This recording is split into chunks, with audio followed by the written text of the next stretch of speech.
శాంతి సూరజ్భాయిజీ చెప్పిన ఆస్కా పురుషార్థ్. బాబా మనల్ని double light ఫరిస్తాగా చేయుటకు వచ్చారు. ఫరిస్తాలు ఎప్పుడూ డబల్ లైట్ గా ఉంటారు. డబల్ లైట్ అనగా డబల్ అర్థము. మొదటి అర్థము ఏమనగా నేను ఆత్మను, ప్రకాశమయంగా ఉన్నాను, నా దేహము కూడా ప్రకాశమయ దేహము, తనలో ఈ స్వరూపమును చూడాలి. రెండవ అర్థము నేను ఆత్మను, లైట్ గా ఉన్నాను మరియు నా మనస్సు కూడా లైట్ అనగా చాలా తేలికగా ఉన్నది. ఈ రెండు రకముల అభ్యాసము మనము చక్కగా చేయాలి. స్వయమును ప్రకాశమయ శరీరంలో చూసుకోవాలి మరియు అనుభవం చేసుకోవాలి.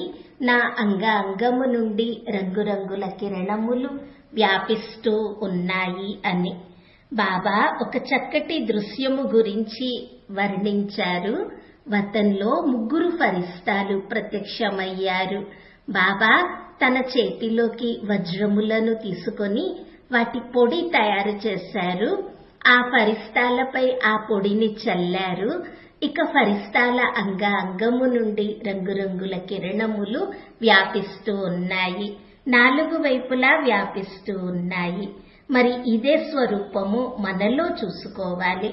నేను ఆత్మను, ప్రకాశమయ దేహంలో ఉన్నాను, ఎంతో తేలికగా ఉన్నాను, డబల్ లైట్ను. నా మనసు ఎంతో తేలికగా ఉన్నది, ఏ రకమైన బరువు నా మనస్సుపై లేదు. నేను ఎక్కడా బంధింపబడలేదు, పూర్తిగా బంధనముక్తముగా, డబల్ లైట్ గా, మనసు నిశ్చింత చక్రవర్తిగా, ఏ చింత లేదు, పూర్తిగా నిశ్చింత. చింతలన్నీ పరమాత్మునికి అర్పిస్తే ఇక నేను సంపూర్ణ పవిత్రంగా, సంపూర్ణ శక్తిశాలిగా, డబల్ లైట్ గా, బంధనముక్తముగా, నిర్విఘ్నంగా లేక విఘ్న వినాశక ఫరిస్తాగా ఉన్నాను. ఇలా సంకల్పం చేయాలి. నేను ఈ దేహములో అవతరించాను, అవతరించిన ఫరిస్తాను. ఈ ప్రపంచంలోకి వచ్చాను జగత్తు కళ్యాణం చేయుటకు. నా జన్మయే జగత్తు యొక్క కళ్యాణము కోసము జరిగినది. నేను పవిత్రత యొక్క ఫరిస్తాను. బాబా వతన్ నుండి నన్ను సంపూర్ణ పవిత్రంగా చేసి ఈ భూమి మీదకు పంపారు. వెళ్ళండి పిల్లలు, నలువైపులా పవిత్ర వైబ్రేషన్స్ వ్యాపింపచేసి అందరికీ పవిత్రత యొక్క శక్తిని ఇవ్వండి, పవిత్రత యొక్క సందేశము ఇవ్వండి. ప్రకృతికి కూడా శ్రేష్ట వైబ్రేషన్స్ ఇవ్వండి. ఎవరిని చూసినా వారికి పవిత్ర వైబ్రేషన్స్ ఇవ్వండి అని. మరి మనము ఇదే రకంగా అభ్యాసం చేద్దాము.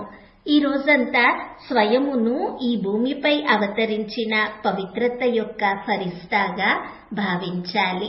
నీరు తాగుతూ ఉంటే 2 సార్లైనా తప్పకుండా ఇలా గుర్తు చేసుకోవాలి.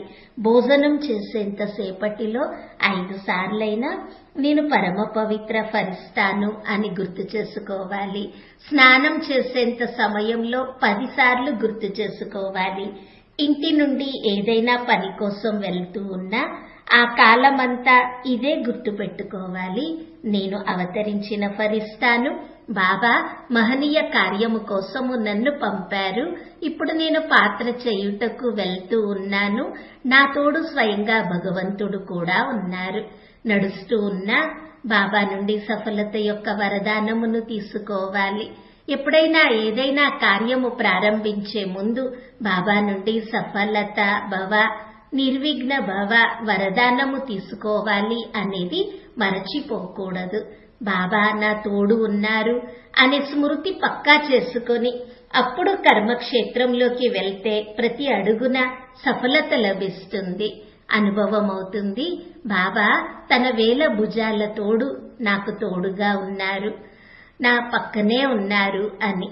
మరి ఈ రోజంతా ఇలా భిన్న భిన్న కర్మలలో రకరకాల పద్ధతులతో బాబాను తోడు చేసుకుంటూ మరియు ఫరిస్తాగా ఉండే అభ్యాసం చేద్దాము. అటు ఇటు తిరుగుతూ ఉంటే నేను లైట్ హౌస్, మైట్ హౌస్ ఫరిస్తాను. మురళి వింటూ ఉంటే నేను ఫరిస్తాను, మురళి వింటూ ఉన్నాను అని 10 సార్లైనా గుర్తు చేసుకోవాలి. పైనుండి బాబా యొక్క పవిత్ర కిరణములు నాపై పడుతూ ఉన్నాయి. నా జన్మ ఈ ప్రపంచంలో పవిత్రత వైబ్రేషన్స్ వ్యాపింపచేయుటకే జరిగినది. నేను ఫరిస్తాను, సర్వ ఆకర్షణల నుండి ముక్తునిగా ఉన్నాను. ప్రపంచంలోని ఏ ఆకర్షణ, ఏ సౌందర్యము, ఏ ధన సంపదలు నన్ను తమ వైపుకి లాగలేవు. నేను సర్వ ఆకర్షణల నుండి ముక్త, బంధన ముక్త, నడుస్తూ తిరుగుతూ ఉన్న లైట్ హౌస్ ఫరిస్తాను. ఈ రోజంతా ఇలా ఆనందము పొందుదాము. ఓం శాంతి.